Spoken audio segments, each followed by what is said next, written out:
Bueno, en este momento daremos inicio al webinar titulado como Introducción a GIS a cargo de Edgar Granados.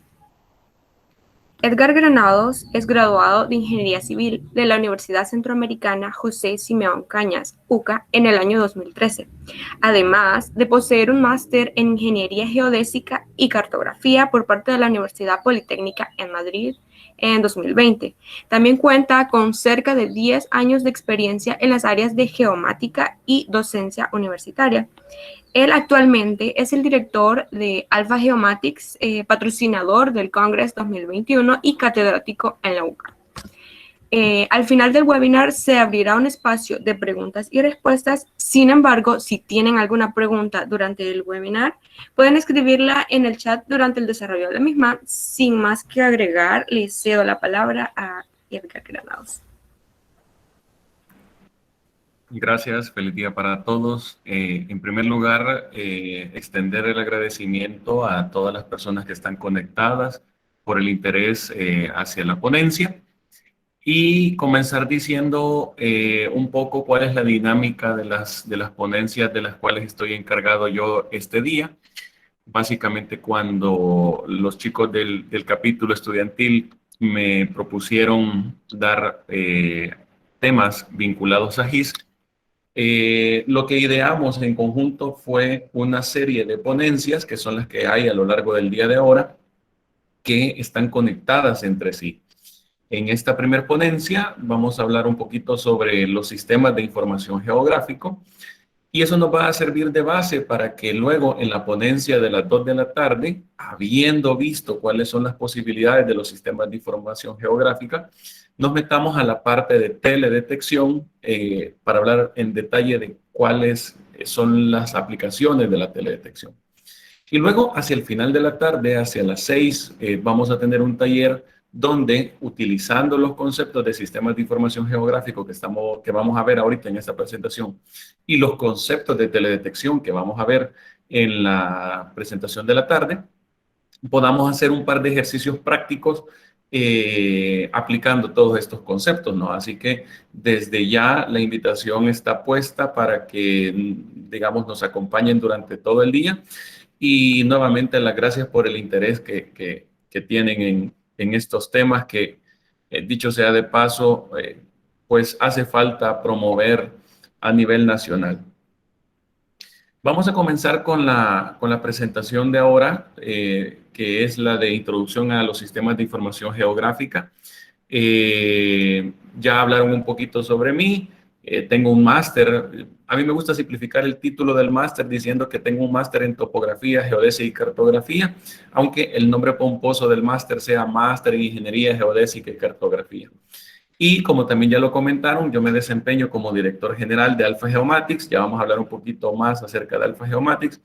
Y para aquellos que tengan el interés en establecer un contacto más allá de esta ponencia, pues les comparto mi correo electrónico personal para que cualquier duda, consulta o cualquier tema en particular podamos tratarlo a través de este medio. Bien. Pues bueno, ¿qué es lo que vamos a ver en la ponencia de ahora? Básicamente, quería hacer una breve presentación personal, pero ya los chicos del capítulo se han adelantado y no está para nada mal sobre mi experiencia profesional y académica. Voy a hablar unos 2 minutitos sobre Alpha Geomatics para poner en contexto qué es lo que hacemos y por qué, digamos, somos patrocinadores de este tipo de congresos. Se van a dar cuenta que las actividades que nosotros realizamos están muy vinculadas con este tipo de congresos. Así que es grato poder apoyar este tipo de iniciativas. Luego, perdón, estoy agarrando la presentación que no es, las disculpas del caso, es esta. Esta sí es, aquí está. Luego ya me estaba adelantando para la ponencia de la tarde. Luego vamos a hablar un poco sobre qué es la geomática, para una vez entendido sobre qué es la geomática, pasarnos directamente a qué es un sistema de información geográfico como tal. Y luego vamos a hacer una acotación para hablar sobre los formatos de archivos que manejan los sistemas de información geográfico, donde uno de ellos es el formato vectorial y otro es el formato raster, que veo yo que se me olvidó poner aquí en el contenido. Ah, no, perdón. Es que luego de hablar del formato vectorial, quiero hablar un poquito sobre qué es la topología, para luego justamente hablar sobre el formato raster de archivos. Luego vamos a cerrar ya nuestra ponencia hablando sobre las ventajas y las desventajas de cada formato que cada formato tiene.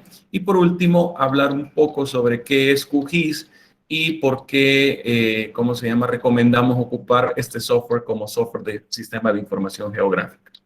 Como ya lo dijeron en la introducción, si en el transcurso de la ponencia surgiera alguna pregunta, por favor colóquenla en el chat sin ningún problema y yo en alguna pausa que haga en la presentación voy a remitirme al chat para ver si hay alguna pregunta y responderla en el momento que la lea, ¿no? Y si no, siempre hacia el final de la ponencia va a haber un espacio de preguntas y respuestas para poder conversar al respecto de lo que se ha visto en la conferencia.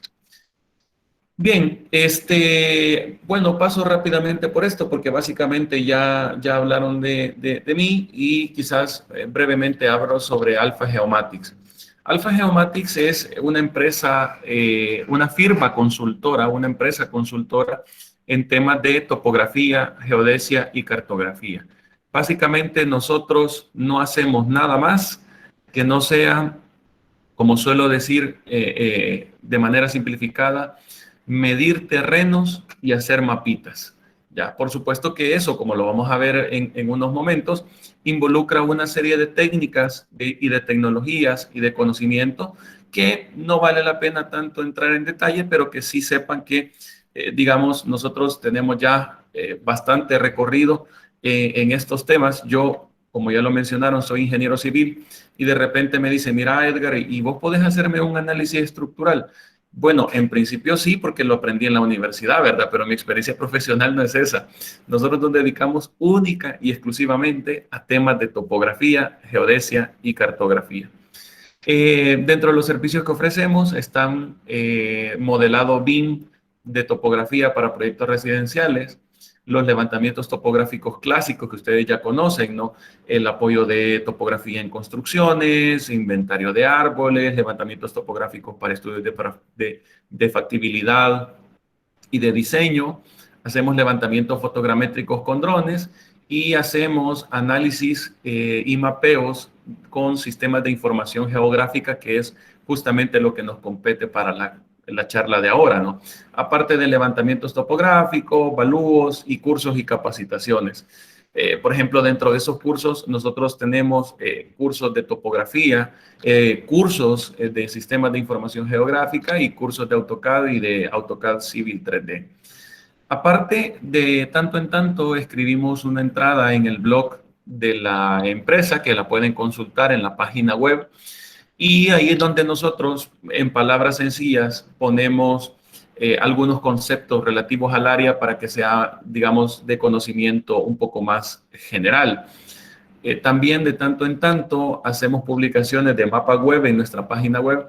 Hay algunos mapas sumamente interesantes, como por ejemplo podría ser un acervo de mapas históricos que tenemos, justamente que pueden consultar en la página web, donde pueden ver mapas antiguos de la región centroamericana, para que vean cómo es que eran los mapas hace bastante tiempo, ¿no? Antes de que existieran todas estas tecnologías satelitales y todo con lo que contamos ahora.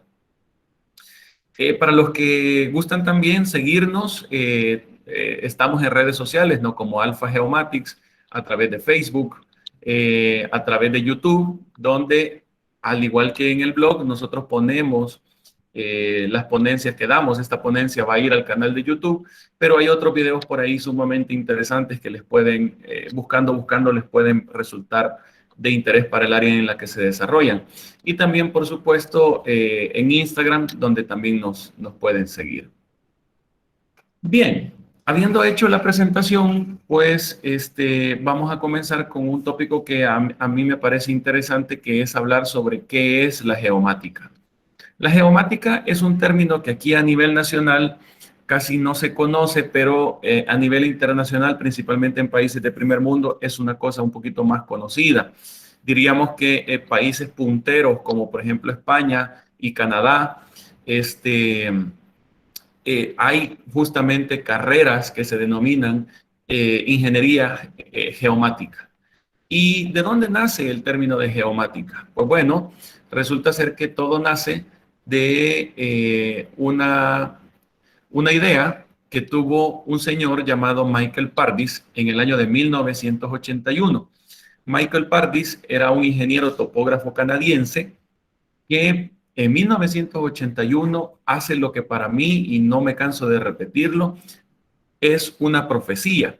¿Por qué? Porque Michael Pardis decía que hacia la salida del siglo XX y comienzos del nuevo siglo, las necesidades en información geográfica tomarán una amplitud sin precedentes en la historia de la humanidad y que además los procesos tradicionales de captura de datos se volverían obsoletos ante la gran cantidad de datos de diversa índole, y aquí, por ejemplo, pongo yo datos sociales, datos ambientales, datos demográficos, que se pueden relacionar con una determinada posición geográfica.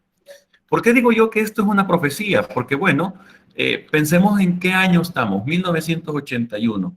Tener un celular en nuestras manos, como bien podríamos tenerlo hoy en día, era una cosa impensable, pero impensable. Y luego, igual, aunque ya existían las computadoras, tener una computadora no era una cosa como decimos en salvadoreño, de soplar y hacer botella, ¿no? Normalmente las computadoras estaban destinadas a universidades o empresas que podían pagar computadoras.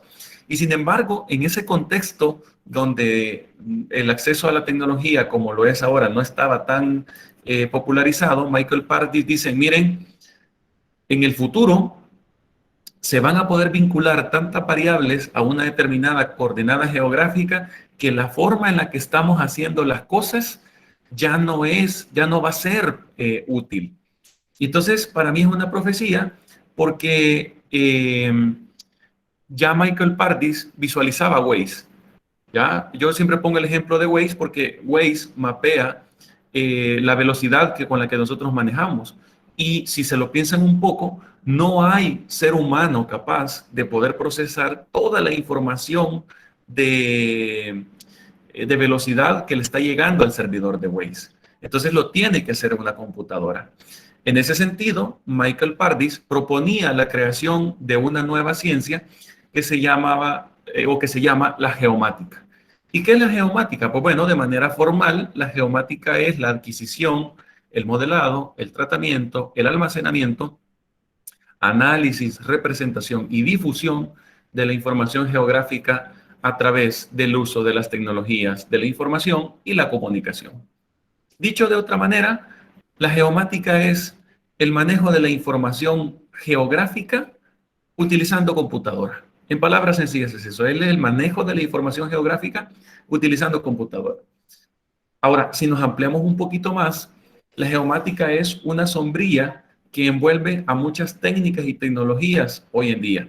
Por ejemplo, la topografía ya es una rama de la geomática, ya porque toda la información de levantamientos topográficos ya la procesamos en computadora. Otro ejemplo son los sistemas de información geográfica, que son de los que vamos a hablar ahora. Otra técnica es, por ejemplo, la teledetección, de la cual vamos a hablar en la conferencia de las 2 de la tarde. Otra es LIDAR, láser escáner y así un montón de tecnologías.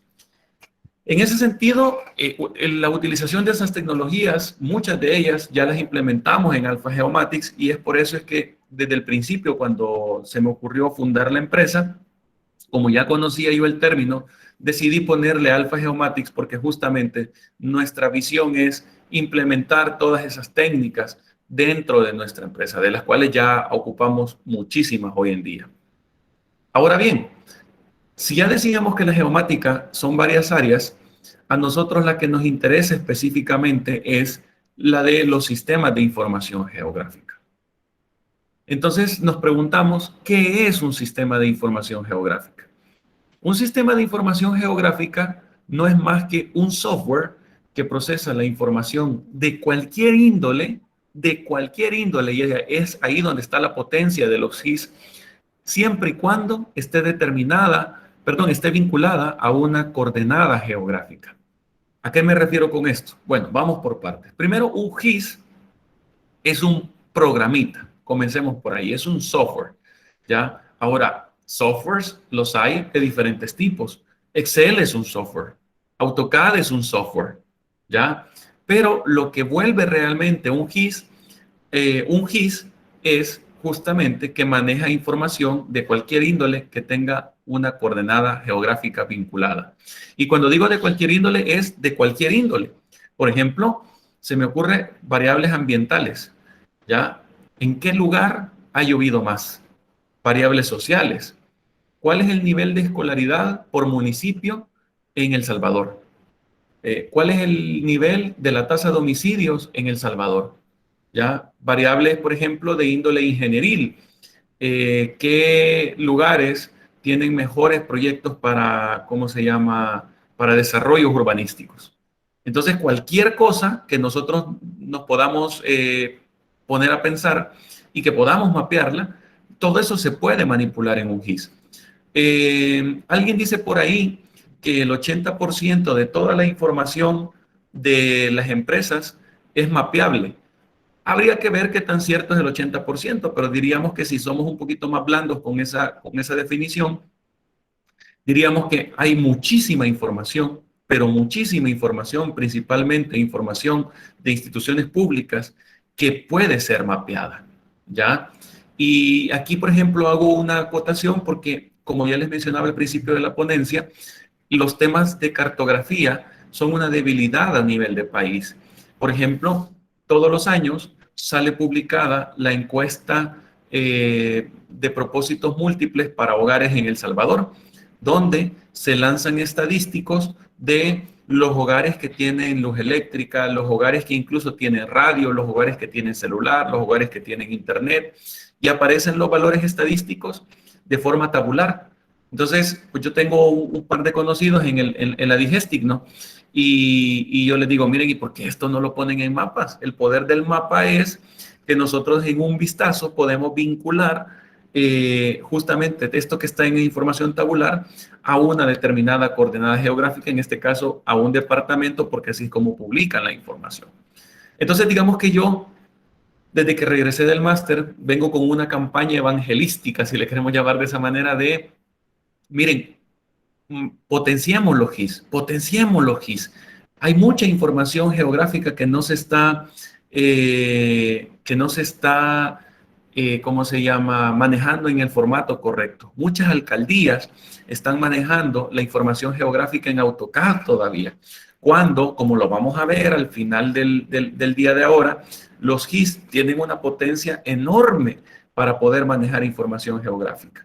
¿Ya? Por ponerles un ejemplo, si pensamos en alumbrado público, que es otra de las variables que podemos vincular a una coordenada geográfica.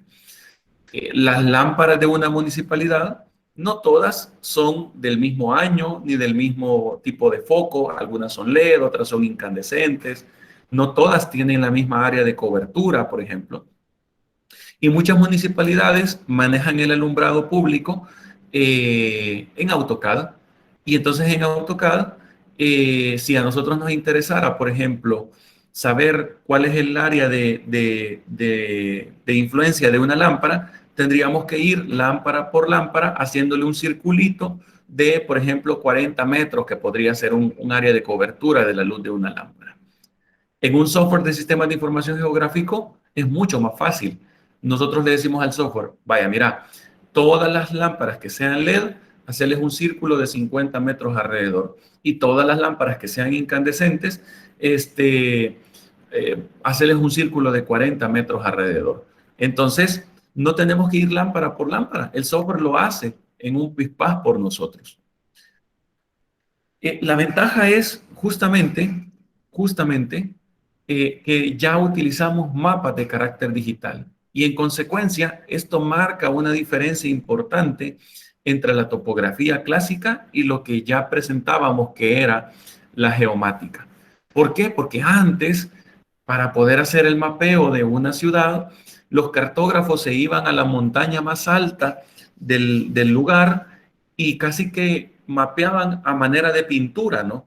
De a dónde estaba el pueblo. No sé si han visto eso, esas pinturas antiquísimas de los primeros mapas de los municipios de El Salvador, que en realidad más parecen pinturas que mapas, ¿no? Igual, todas las técnicas de medición eran de carácter óptico. Muchos de los que están aquí, por ejemplo, habrán conocido los teodolitos, ¿ya? Y en los teodolitos había que tomar apunte a mano y después con reglas de cálculo calcular las coordenadas y los mapas se hacían a mano y era un proceso lentísimo. En cambio, no, ahora viene la geomática y nos dice, no, metamos todo en la computadora, porque eso nos permite ser más eficientes con la cantidad de información geográfica que podemos vincular hoy en día. Ahora, el uso de un GIS no es desconocido para nosotros. Parece ser que presentar qué es un sistema de información geográfico parece una cosa como de un software súper complejo al cual hay que dedicarle muchas horas de estudio para poder dominarlo. Bueno, digamos que sí y no, porque, por ejemplo, Google Maps, Waze, son ejemplos de sistemas de información geográfico. Google Earth es un ejemplo de un sistema de información geográfico. ¿Qué es lo que pasa? Que cada software tiene sus propias limitantes. Por decirles algo, en Waze la variable importante es la variable de velocidad. Ya en Waze, a pesar de ser un sistema de información geográfico, no podemos hacer un mapa de nivel de escolaridad por municipio en El Salvador, porque es un GIS que está enfocado justamente al manejo de la velocidad. Luego está, por ejemplo, ¿cómo se llama? Google Maps. Google Maps es un sistema de información geográfico. Si ustedes se dan cuenta, en Google Maps ustedes pueden ir a una determinada coordenada y esa coordenada les puede decir a qué horas abre y a qué hora cierra un comercio. ¿Ya? Incluso si se dan cuenta, hoy hasta nos dice a qué horas está más concurrido el negocio. ¿Ya? Ahora, ¿qué pasa? Que Google sí ya nos deja un poquito más de margen de maniobra, porque si de repente nosotros nos damos cuenta que hay un local comercial o hay una oficina que tiene incorrecta su hora, nosotros podemos llenar un formulario de edición y decirle a Google, fíjate que el horario de este restaurante lo tenés malo. No abre a las 8, sino que abre a las 10. Bueno, ¿qué sucede? Que esa información sube a Google, Google la revisa y luego corrige el mapa. Ya es una limitante que tiene Google Maps. Luego, ya por ejemplo, cuando entramos a temas como con QGIS, ya ahí ya son software GIS que nosotros podemos manipular directamente. No sé si hasta aquí hay alguna pregunta o algún comentario. Vamos a ver qué hay aquí en el chat. Veo que es un tema más de formulario. Ya, si hubiera alguna pregunta, por favor no duden en ponerla en el chat. Bien, continuamos. Vamos a hablar entonces ahora del primero de los formatos vectoriales, perdón, de los formatos de archivos que maneja los sistemas de información geográfica. El primero de ellos es el formato vectorial de archivos.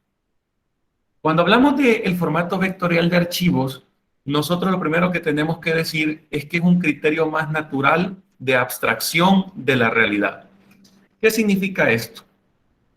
Significa que, por ejemplo, si nosotros nos pusiéramos a pensar cómo representaríamos, por ejemplo, un río en un mapa, yo creo que todos coincidiríamos en que la forma de representar un río es una línea, ¿ya? O, por ejemplo, una carretera, una línea.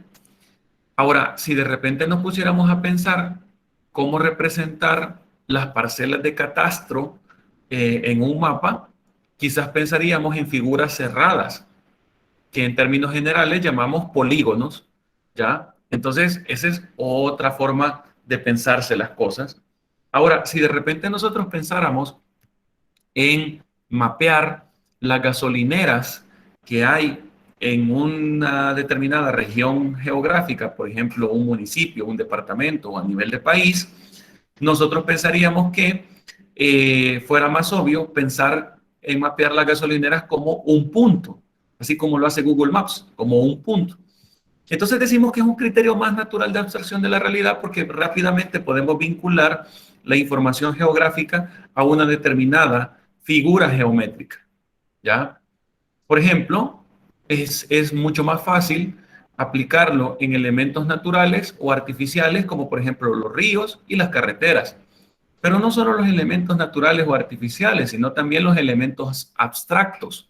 Fíjense qué interesante, como por ejemplo curvas de nivel y divisiones administrativas. Quizás no todos los que están acá están familiarizados con las curvas de nivel. Entonces voy a poner el ejemplo de las divisiones administrativas y por qué esto le llamamos elementos abstractos. Cada uno de ustedes vivirá en un municipio. Pensemos San Salvador, Mexicanos, Soyapango, Ilopango, Cucatancingo. Pero si se lo piensan bien, cuando ustedes piensan en el municipio, en nuestra cabeza, nosotros imaginamos el municipio como un polígono, ¿ya? Que tiene una determinada forma o una forma limitada, vamos a decir. Pero en la realidad, nadie, absolutamente nadie, puede decir hasta este cerco llega el municipio de Cuscatancingo, por ejemplo. ¿Ya? ¿Por qué? Porque las divisiones administrativas son abstractas. Es decir, en un mapa son fáciles de entender, pero en la realidad son difíciles de representar. ¿Ya? Y sin embargo, a través del formato vectorial, estos elementos abstractos que en la realidad no existen como tal, podemos representarlos de manera sencilla en un mapa porque la representación, como ya lo mencioné, lo hacemos a través de puntos, líneas y polígonos.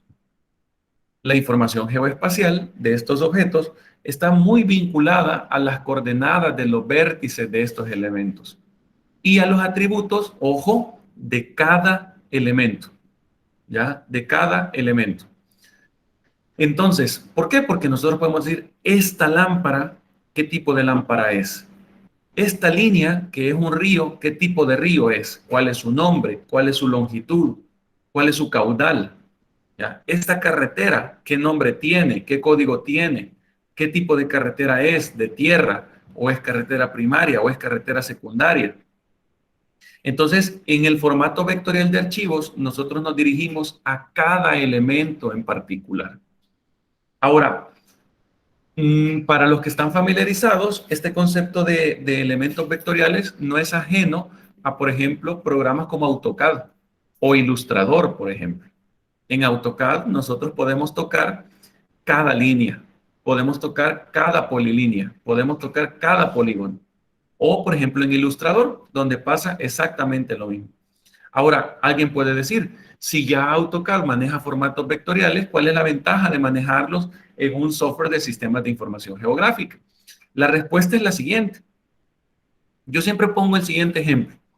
Si en AutoCAD, por ejemplo, aparecen dos líneas en paralelo, esas dos líneas pueden representar el ancho de una pared o incluso pueden representar una carretera. ¿Quién le da la interpretación de qué son esas dos líneas? Nosotros mismos. ¿Por qué? Porque para AutoCAD son simplemente dos líneas y se acabó. En un software GIS eso no pasa. En un software GIS cada objeto tiene cualidades que se denominan atributos que le dan características propias a ese objeto. Es decir, una línea que representa un río tiene un nombre, tiene una longitud, tiene un caudal asociado, por poner un ejemplo, tiene una cualidad de si está contaminado o si no está contaminado, ¿ya? Si pensamos, por ejemplo, en los puntos de lámparas, cada punto en AutoCAD es simplemente un punto, pero en un GIS, un punto representa, si hablamos de lámparas, todos los atributos que se nos puedan ocurrir, en qué año se puso esa lámpara, en qué tipo de poste está montado, si es de madera, si es de aluminio, si es de concreto, qué tipo de foco tiene esa lámpara, que si es LED, que si es incandescente.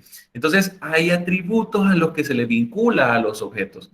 Y esa es la ventaja de manejar la información en un software de sistemas de información geográfico y no en AutoCAD. Como mucha información, como les comenté hace unos minutos, se está manejando a nivel de instituciones públicas.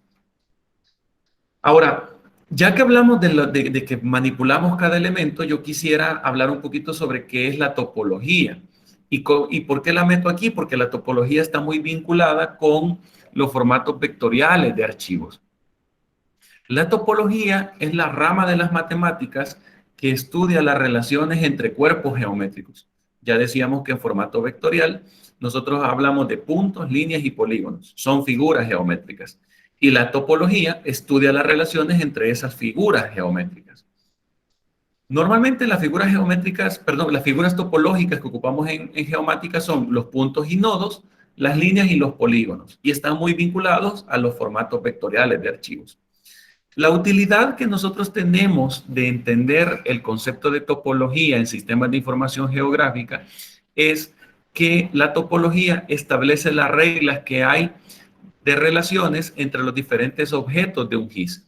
Por ejemplo, se me ocurre, aquí les pongo los casos, digamos, los errores topológicos más comunes que puede haber, como por ejemplo los dangles o desconexiones.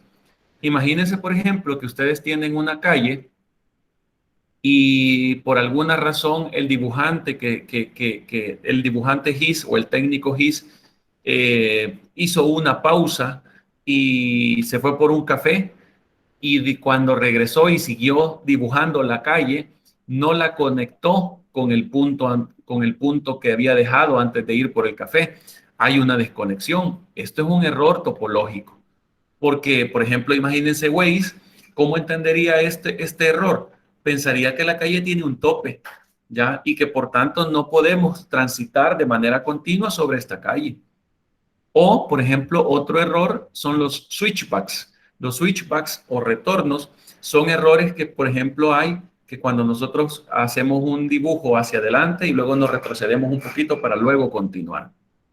O, por ejemplo, los nodos o los loops. Lo mismo. Parecen errores que alguien puede decir, no, hombre, ¿cómo alguien se va a equivocar en estas cosas? Pues ya les digo qué pasa. Quizá un poquito más entendible son los tres últimos errores que hay, los últimos tres errores topológicos que hay. Por ejemplo, los overshoots. Esto, cuando uno está restituyendo calles, es bastante común que de repente una calle la haga pasada a donde debe de terminar. Quizás la calle debe de terminar aquí, pero por un error topológico hacemos la calle pasada. O, caso contrario, los undershoots, calles que deberían de estar conectadas, en realidad no lo están, ¿ya? Y estos son errores topológicos y un software GIS detecta rápidamente estos errores.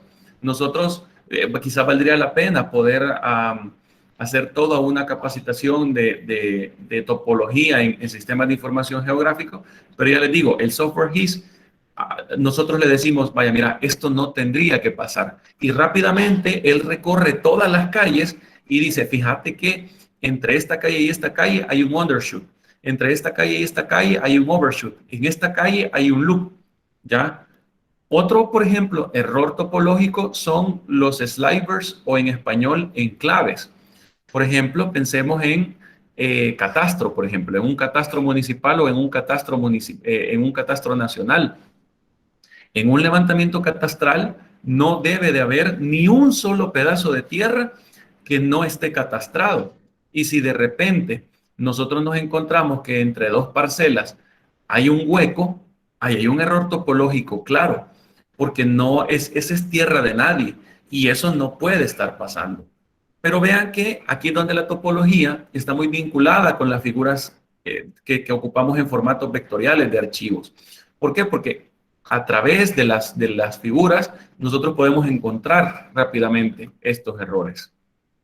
Bien, vamos a ver si hay alguna preguntita por acá. Todavía nada. Continúo. Hablemos ahora del otro tipo de formato que maneja un GIS. Vale la pena decirlo desde ya, un GIS solo maneja dos tipos de formato de archivos, el vectorial y el raster. Todo lo que no es vectorial es raster y todo lo que no es raster es vectorial. El formato raster es un formato menos natural. ¿Por qué? Porque la información se maneja a través de imágenes. En palabras sencillas, un archivo raster no es más que un archivo de fotografía. ¿Ya? Es un archivo de topografía, perdón, de fotografía. Cuando en la conferencia de la tarde hablemos de teledetección, nos vamos a dar cuenta que la base de la técnica de la teledetección son las imágenes satelitales. Pues esas fotografías satelitales de manera formal en los sistemas de información geográficos se conocen como formatos raster. Ahora, ¿cuál es el problema que tenemos con los formatos raster? Que la información está contenida en los píxeles de la imagen. Y entonces las unidades de observación es el área que ocupa cada píxel. Pero ¿qué sucede? Que nosotros cuando vemos de lejos una imagen raster, podemos definir hasta cierto punto de manera clara qué es cada cosa. Por ejemplo, esta es una calle, este es un río, esto es una casa, pero cuando ya nos acercamos a la imagen, como todos lo hemos hecho, como todos lo hemos hecho alguna vez en las fotografías, ya comenzamos a notar los píxeles de la imagen. Y entonces nos damos cuenta que ya no es tan claro el límite de los objetos. ¿Por qué? Porque hay píxeles que yo les denomino píxeles de transición o, en buen salvadoreño, píxeles que no son ni chicha ni limonada. O sea, ese píxel que no es café, pero que tampoco es verde, no estamos claros si es casa o es bosque, ¿ya? En un formato raster, nosotros, la diferencia más clara que tenemos es que no podemos tratar a los objetos de manera individual. Lo que para nosotros es calle, para el programa no es más que una serie de píxeles que dan la sensación de calle. La información geoespacial, entonces, está vinculada a cada píxel en particular, ¿ya? Y al valor medio de la variable en esa área, ¿no? En este caso, si es color, si es elevación, etcétera, etcétera, etcétera. Para que entiendan claramente la diferencia entre los formatos raster y los formatos vectoriales, por ejemplo, un punto en un formato vectorial es básicamente un punto, no hay nada más que decir. Pero en un formato raster es un píxel. Una línea en formato vectorial es una serie de puntos unidos entre sí, pero en un formato raster es una serie de píxeles continuos que nos dan la idea de línea. Y un polígono no es más que una serie de puntos unidos entre sí de manera cerrada, y en un raster no es más que un conglomerado de píxeles que nos dan la idea de que hay algo que tiene características comunes. Ahora, antes de pasar a esa imagen, les voy a contar una experiencia. Yo hace poco estaba dando una capacitación en sistemas de información geográfica y había muchísima gente de instituciones gubernamentales. Y entonces les hacía la misma presentación que les estoy haciendo ahorita y les hacía una pregunta a ellos. ¿A ustedes qué les parece mejor? ¿El formato raster o el formato vectorial? Y entonces había ahí una discusión, ¿no? Unos decían formato raster, otros decían formato vectorial. Y los que decían formato raster decían, no, hombre, los de formato vectorial están locos, o viceversa, ¿no? La respuesta es, a la pregunta, más bien dicho, la respuesta a la pregunta, ¿cuál formato es mejor? La respuesta es, depende de varias cosas, depende de los análisis que estemos haciendo y depende de la información que estemos procesando. Les voy a poner el siguiente ejemplo. En el municipio de San Marcos, nosotros, bueno, no nosotros, sino que en el municipio de San Marcos se quería diseñar una biblioteca municipal. Entonces, el estudio de arquitectura que estaba diseñando la biblioteca municipal estaba interesado en conocer cuáles eran las zonas más calientes del municipio para poder hacer el diseño arquitectónico más eficiente. Si la biblioteca municipal se ponía en una zona caliente, eso significaba que había que invertir más en aires acondicionados y en consecuencia a largo plazo más gasto en energía eléctrica para poder mantener el edificio aclimatado. Entonces, a priori, alguien puede pensar, bueno, para hacer un mapa de temperatura del municipio, agarro un termómetro, voy a un punto del municipio, tomo la temperatura que me dice el termómetro, anoto la coordenada y me voy a otra parte del municipio, tomo la temperatura que me dice el termómetro, anoto la coordenada y así voy, ¿no? De lugar en lugar en el municipio. Ese, por ejemplo, es un claro enfoque de información vectorial de tipo punto, pero no es un enfoque práctico. ¿Por qué? Porque entre lo que yo me desplazo de un punto a otro en una extensión tan grande como un municipio, se pueden dar varios cambios de temperatura que no vale la pena. O que, digamos, metería ruido en el modelado de temperatura. Entonces vine yo y le dije al estudio de arquitectura, miren, lo que podemos hacer es hacer un análisis con imágenes satelitales. Hay imágenes satelitales que proporcionan temperaturas del municipio. De esto vamos a hablar justamente en la parte de teledetección, en la charla del mediodía. Entonces, se hizo el procesamiento con imágenes satelitales y se generó este mapa de temperaturas del municipio de San Marcos para una fecha en específico. Si ustedes se fijan, desde lejos no parece haber problema con este mapa, ¿no? Pero en realidad aquí lo que hay es una combinación de información raster y de información vectorial. La información de temperatura está en formato raster. ¿Y cómo sabemos que está en formato raster? Bueno, está en formato raster porque yo la procesé, ¿verdad? Pero más allá de eso, porque no sé si alcanzan a ver que se ven como los cuadritos de los píxeles de la imagen, ¿ya?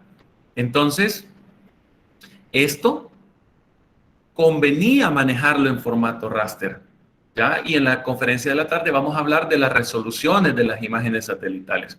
Pero si se fijan, el límite municipal no está pixeleado. ¿Por qué? Porque el límite municipal está en formato vectorial, ¿ya? Entonces, ¿cuál formato es mejor? Depende de la información que vayamos a manejar. A veces es únicamente raster, a veces es únicamente vectorial y a veces, como en este caso, se necesita la combinación de ambas para poder generar una cartografía. Me parece que por aquí hay alguna pregunta, por aquí la veo aparecer, dice, buenas tardes, tengo una duda, ¿hay algoritmos desarrollados para identificar los píxeles de transición o píxeles que puedan representar, por ejemplo, la orilla entre agua y terreno? Bueno, sí, la respuesta es sí. Hay un proceso en sistemas de información geográfico que también valdría la pena toda una ponencia por aparte, que se llaman clasificaciones. Y clasificaciones hay de dos tipos, clasificación supervisada y clasificación no supervisada. Quizás la más fácil de explicar es la clasificación supervisada. En la clasificación supervisada, lo que uno hace es enseñarle al software, como entrenar al software y decirle, mira, este píxel es un píxel de calle. Ah, pero este píxel también es un píxel de calle. Y este píxel también es un píxel de calle. Y este también es un píxel de calle. Y este también es un píxel de calle, pero fíjate que le está dando la sombra. Sin embargo, es un píxel de calle. Y este píxel es un píxel de calle, ¿verdad? Que quizás no es tan claro, pero es un píxel de calle. Entonces, bueno, se entrena al software por este método que se llama clasificación supervisada, y por eso es que se llama supervisada, porque nosotros supervisamos o entrenamos al software para que entienda qué es qué. Entonces, se entrena el software en unas clasificaciones, en unas clases, se llama calles, edificios, vegetación, por decirles algo. Y el software en automático corre un proceso de clasificación y él nos devuelve justamente las zonas donde hay esas clases que nosotros hemos definido. En los píxeles de transición, lo que hace él es ver qué valor predomina en ese píxel. En palabras sencillas, ¿no? ¿Este software es más cafecito o es más verde? Es más cafecito. Ah, entonces es casa. ¿Este software es más cafecito o es más verde? Ah, es más verde. Ah, entonces es grama, por decir algo. Entonces, sí, si les interesa, pueden poner en internet clasificación supervisada y hay muchísima bibliografía sobre el tema de clasificación supervisada. Espero haber respondido la pregunta. Bien, ahora hablemos de las ventajas y las desventajas de cada formato. Hablemos primero en términos positivos. ¿Cuáles son las ventajas de cada formato? Bueno, en el caso de los formatos vectoriales, la estructura de los datos es más compacta. ¿Por qué? Porque se almacenan solo los datos digitalizados, ¿no? Por lo que requieren menos memoria para su almacenamiento y tratamiento. ¿A qué me refiero con esto? En un formato vectorial de información geográfica, Pensemos, por ejemplo, en ríos. Solo aparecen en la capa de ríos las líneas de los ríos, ¿ya? Entonces eso es menos memoria. En cambio, en un formato raster, cuando nosotros queremos mapear ríos, tenemos que mapear la vegetación, tenemos que mapear, ¿por qué? Porque es una imagen. Entonces, eso pesa muchísimo más. Justo, por ejemplo, nosotros hacemos levantamientos fotogramétricos en la oficina, ¿ya? Entonces, un levantamiento fotogramétrico con dron de de un área de más o menos unas 15 hectáreas, solo la imagen de fotogrametría podría pesar hasta unos 5 gigas en algunos casos. Entonces, o sea, estamos hablando de que el raster pesa mucho más porque no solo tiene la información que nos interesa, sino muchísima información más. La codificación de topología en el caso del formato vectorial es mucho más eficiente, ¿ya? Porque es más fácil ver cuál es la relación entre figuras geométricas, ¿no? Hay una buena salida gráfica, ¿ya? ¿Por qué? Porque no se pixelea conforme hacemos más zoom. El ejemplo del mapa de temperaturas de San Marcos es un ejemplo. Tiene mayor compatibilidad con bases de entornos, perdón, con entornos de bases de datos relacionales. ¿A qué me refiero? A que, por ejemplo, nosotros podemos tener información en un Excel y esa información en Excel es mucho más fácil vincularla a objetos vectoriales que a un raster. Por ejemplo, los datos son más fáciles de mantener y actualizar si no son tantos, ¿ya? Porque, por ejemplo, una ruta de un tren de aseo, rápidamente se puede cambiar esa línea y poco más. Y en algunos aspectos, ¿verdad? Permite mayores capacidades de análisis, como por ejemplo redes, áreas de influencia y temas de ese tipo. En el caso de raster, la ventaja es que los datos, el formato de datos es bien simple. Es una imagen y se acabó. No tenemos que estar lidiando con puntos, líneas y polígonos. Las operaciones de superposición son más sencillas porque básicamente pasamos una capa encima de la otra y se acabó. Y es un formato óptimo para variaciones altas de datos. Si ustedes piensan en cómo ha crecido la mancha urbana de San Salvador, es mucho más fácil visualizar cada fotografía, ¿verdad? Que ir pensando en dibujar cada una de las parcelas nuevas que se ha venido creando en el tiempo. Y es un buen formato para el almacenamiento de imágenes digitales. Ahora, ¿qué ventajas, qué desventajas existen? Bueno, las mismas, pero al revés. En el caso del formato vectorial, la desventaja es que el formato es un poquito más complejo. ¿Por qué? Porque hay puntos, líneas y polígonos. Las operaciones de superposición son más difíciles de implementar y de representar porque básicamente un punto sobre una línea es bien complicado.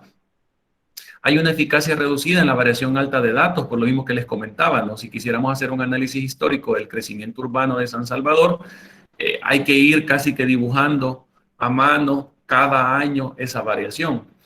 Es un formato más laborioso de mantener, justamente por lo mismo que acabo de comentar. Y en el caso raster, el mayor requerimiento de memoria para almacenamiento. Lo que yo les contaba, una imagen de dron puede pesar gigas de gigas. Las reglas topológicas son más difíciles de implementar por lo mismo de los píxeles, ¿no? Y en el caso de las salidas gráficas son menos vistosas. Lo acabamos de ver en el mapa de temperaturas de San Marcos. Pues eso. Y luego, en el caso de ya entrar propiamente en qué es un software GIS, vamos a hablar en específico de QGIS. Así como en el mundo hay team vectorial y team raster, en el tema de los software GIS hay básicamente dos grandes equipos, el team QGIS y el team ArcGIS, ¿ya? En muchas instituciones de gobierno se maneja ArcGIS y normalmente los funcionarios casi siempre son team ArcGIS. ¿Cuál es la mayor ventaja de trabajar con QGIS? Que para mí es la que le da la paliza a ArcGIS. Bueno, quizás primero comenzar hablando de que antes QGIS se llamaba Quantum GIS, así que tal vez a algunos se les haga familiar el nombre. Quantum GIS, pues Quantum GIS hoy es QGIS. Bueno, hoy desde hace bastantes años. Esta es la principal ventaja de QGIS. Es un software libre y de código abierto. En palabras sencillas, es un software completamente gratuito. Y por gratuito completamente me refiero a que no hay que pagar absolutamente nada, no es una licencia educativa, y responde muy, pero muy bien a proyectos profesionales. De hecho, nosotros en Alpha Geomatics solo ocupamos QGIS, ¿ya? ¿Por qué? Porque básicamente tiene el mismo rendimiento y o sea, hace lo mismo que ArcGIS, pero gratis. Y las licencias de ArcGIS cuestan varios miles de dólares al año. Esa es otra campaña de evangelización que yo traigo, porque yo, por ejemplo, que estudié en Europa, allá en Europa todo el mundo ocupa QGIS. Por lo mismo, porque es un software robusto, porque detrás de QGIS hay una serie de desarrolladores que vuelven muy robusto el software. Hay varias formas entonces dice alguien, bueno, ¿y cómo se sostiene QGIS? Hay varias formas de apoyarlo, ¿no? Una es que de repente, si encuentran algún error en QGIS, se puede reportar. Otra es que hay bastantes foros a lo largo de la web donde se responden consultas acerca de cómo hacer un proceso en QGIS. Y aquí vale la pena decir que hay bastante comunidad QGIS de habla castellana. En España, QGIS es un software de bastante uso y hay un montón de foros y blogs que hablan de QGIS. Entonces, básicamente, basta con poner la palabra mágica QGIS en un buscador y ya, ¿cómo se llama? Aparecen un montón de soluciones. ¿Cómo hacer tal cosa en QGIS? ¿Ya? ¿Por qué QGIS hace tal cosa? Y hay siempre hay un foro para ese tipo de preguntas. Se puede colaborar haciendo manuales de usuarios, con la traducción del software, desarrollando plugins y ya si les apetece un poquito más, haciendo donaciones económicas. Si quieren descargar QGIS, que es algo que vamos a ocupar en el taller del final del día, les dejo por ahí el enlace y si no, ponen siempre en Google descarga de QGIS. Y quizás lo único que vale la pena comentar es que ustedes tienen que descargar la versión 3.16, que es la más estable. La versión más reciente es la 3.20, pero podría tener algún par de errores por afinar todavía. Entonces, la 3.16 ya está probada y recontraprobada de que no da errores, así que si quieren, ¿cómo se llama?, incorporarse al taller del final del día, la versión 3.16 es la que les recomiendo. Bien, por mi parte, eso sería todo. Estoy abierto a las preguntas y responder a esas preguntas en el tiempo que los organizadores consideren a bien.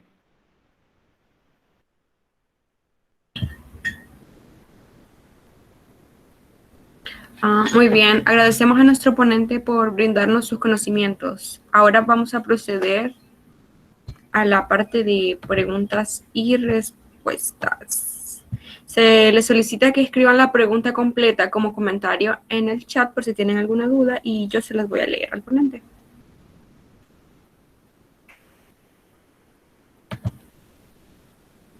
O igual y si alguien levanta la mano y quiere activar el micrófono, bienvenido es.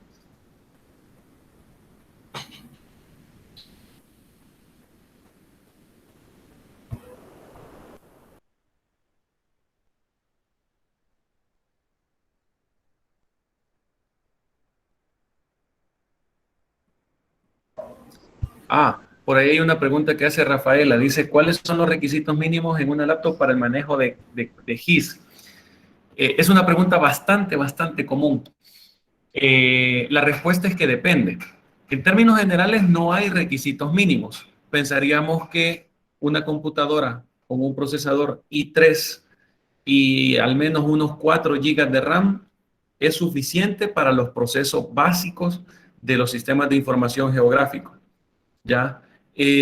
Ahora, ¿qué sucede? Que conforme nosotros vamos haciendo procesos más avanzados, va a demandar más recursos de la máquina. Por ejemplo, nosotros las que ocupamos aquí en la oficina son i5 con 8 de RAM.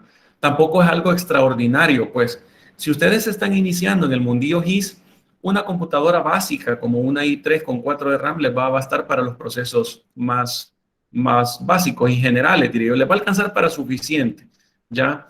De hecho, si ustedes se meten a la página de QGIS, se van a dar cuenta que QGIS no tiene unos requerimientos mínimos. ¿Por qué? Porque todo depende del uso que le den al software, ¿ya? Del uso que le den al software. No sé si eso responde la pregunta. De ahí, Joel pregunta, ¿Alpha Geomatics da cursos gratuitos acerca de estos temas? Bueno, cursos gratuitos como tales no, siempre estamos dando ponencias, ¿verdad? Como esta, donde estamos ahí, no nos guardamos nada, eso sí es cierto, ¿no? En el sentido de que yo en las ponencias lo suelto todo. Ahora, lo que sí hacemos y que, ¿cómo se llama? Y que vale la pena mencionar es que en los cursos de la empresa, los estudiantes tienen descuentos, ¿ya? Así que si hay algún interés en algún curso de AutoCAD, de Civil 3D, de topografía, de GIS, se pueden poner en contacto a través de las redes sociales de Alpha Geomatics y mencionan de que son estudiantes y ya, ¿cómo se llama? La persona encargada les va a pedir algún comprobante como un carnet o un materias inscritas y ya los estudiantes tienen descuentos significativos en los cursos, no se les deja mucho más baratos.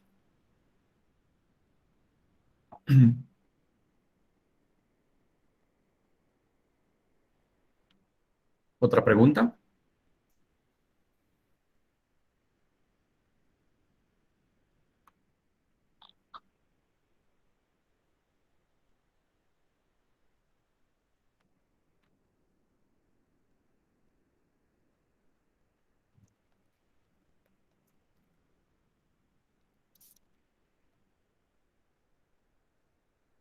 ¿Preguntas? ¿Preguntas? Ahí hay una pregunta más que nos la hace Lizardo Ariel Arias.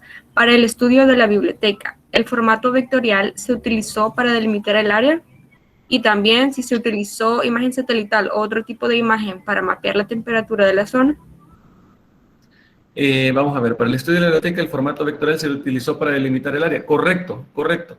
Justamente para eso se hizo. En el taller que vamos a tener al final del día, vamos a hacer, digamos, algunos cálculos con teledetección y nos vamos a dar cuenta que, de hecho, para los que están inscritos se les ha compartido la capa de municipios y departamentos de El Salvador.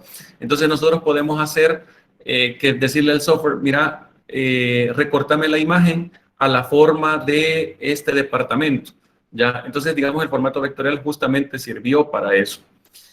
Y luego dice, ¿se utilizó imagen satelital u otro tipo de imagen para mapear la temperatura? Correcto. Se utilizaron imágenes del satélite Landsat 8, que tiene un sensor de temperatura. Lo único que sí vale la pena mencionarlo, y esto motivando a la participación de las demás ponencias, o sea, no es tan fácil como decir, descargo la imagen y ya estuvo, vea. No, esa imagen hay que procesarla. Entonces, eso es parte de la técnica de teledetección, porque la imagen como tal no tiene valores de temperatura, tiene algo que se llama valores digitales. Y esos valores que tiene cada uno de los píxeles, se les mete una fórmula y así es como se devuelve temperatura. Y luego a ese resultado se le aplican colores, siempre utilizando el software GIS, para poder decir rojos zonas más calientes, azules zonas más frías. ¿Ya? Entonces es todo un proceso, no es como me bajo la imagen y se acabó. Espero haber respondido la pregunta, Lizardo. Luego, Luis dice, ¿existe una base de datos abierta de información geográfica nacional? Bueno, al respecto de eso, fíjense que nosotros en el blog de Alpha Geomatics tenemos una, déjenme un segundo, quiero ver, Geoportales, creo que se llama, Tenemos una entrada del blog, déjenme un segundo, déjenme buscarla. Página de consulta y descargas. Hace bastante tiempo nosotros en la oficina, digamos, escribimos un blog sobre páginas de consulta y descarga de mapas de El Salvador. Entonces, es del 2019 esta entrada, como pueden ver. Entonces, poníamos los geoportales de las instituciones gubernamentales y cómo se descargaba esa información y todo lo demás. La verdad sea dicha, y esto es cierto, pues, y lo manifiesto hasta con cierta molestia. Conforme ha avanzado el tiempo, cada vez estos geoportales funcionan menos. De hecho, algunos se han cerrado. De hecho, posiblemente se han redireccionado o ya no existen, pues. Pero esos enlaces que teníamos en ese momento, poco a poco funcionan menos y eso no debería de pasar. La información geográfica nacional debería de estar disponible para todos. O sea, en España, por ejemplo, en Europa en general, uno se mete al geoportal de las instituciones gubernamentales y de ahí puede descargar ubicaciones de hospitales, ubicaciones de paradas de buses, basureros, escuelas, universidades, y todo sumamente fácil, sin necesidad de cómo se llama, de loguearse o de pagar. Toda la información geográfica a nivel de Europa es completamente gratuita, no se paga nada. Así que bueno, tenemos ese blog que con la pena del mundo se van a dar cuenta que si se meten, algunas cosas funcionan y otras cosas no, pero no es no es que dependa de nosotros, es que son las mismas instituciones las que poco a poco han ido cerrando los accesos a este tipo de información. Eh, Luego, Julio dice, ¿los archivos shapefile son compatibles entre ArcGIS y QGIS? La respuesta corta es sí. Los archivos shapefile se pueden abrir en ArcGIS y en QGIS. Ahora, es importante mencionar que los archivos shapefile cada vez están en desuso por una razón. Los archivos shapefile en realidad son varios archivos a la vez. O sea, una capa de información geográfica que esté en formato en shapefile, en realidad son 5 o 6 archivos a la vez. Ustedes olvidan compartir uno de esos archivos y ya la capa no funciona. Entonces, en un proyecto donde, ¿cómo se llama? Hay varias capas involucradas. En un proyecto profesional puede haber 20 capas involucradas, imagínense, y cada capa, si se maneja en formato shapefile, tiene 6 archivos, estamos hablando de 120 archivos. Entonces ya no es tan práctico y ya en el primer mundo ya casi no se suele ocupar shapefile. Aquí todavía seguimos ocupando bastante shapefile, pero ya no es lo aconsejable. Hoy se suele ocupar un formato de archivo que se conoce como GeoPackage. Y de hecho, ¿cómo se llama? Tenemos una entrada en el blog de Alpha Geomatics, ahí es donde les digo yo, ¿verdad? Que siempre estamos poniendo cosas que podrían ser interesantes, que literalmente le hemos llamado ya no uses shapefile, ¿ya? Y en esta entrada explicamos por qué ya no es recomendable manejar shapefile. O sea, es justamente una de las razones más potentes es justamente esto, ¿no? Que una capa son varios archivos entre sí, ¿ya? Y ahí expongo las razones. Bueno, yo creo que con eso estamos. No sé si habrá alguna otra pregunta antes de finalizar.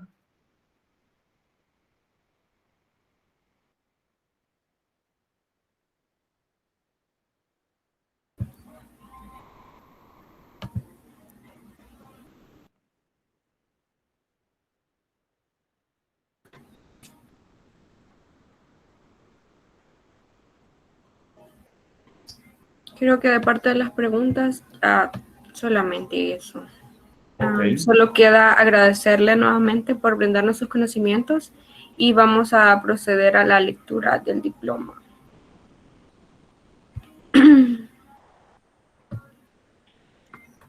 Okay.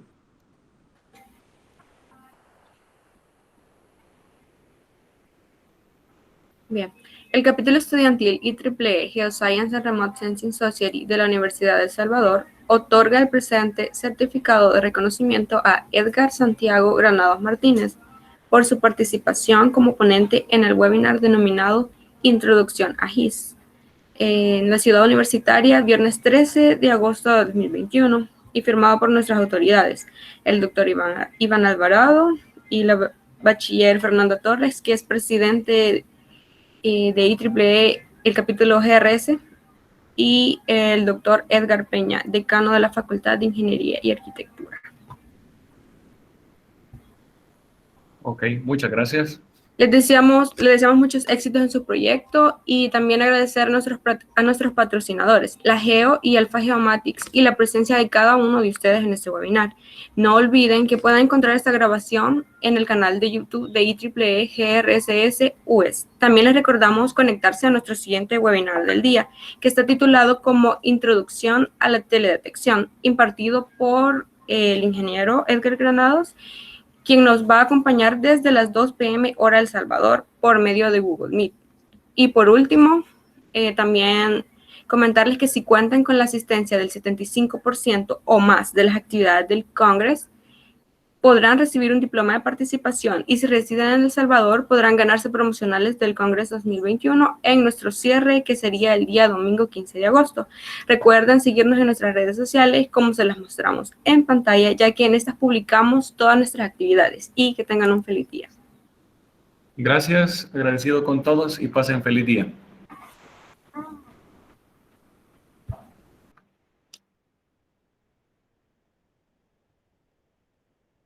Gracias, Alison, muy amable. De nada, mucho gusto. Gracias.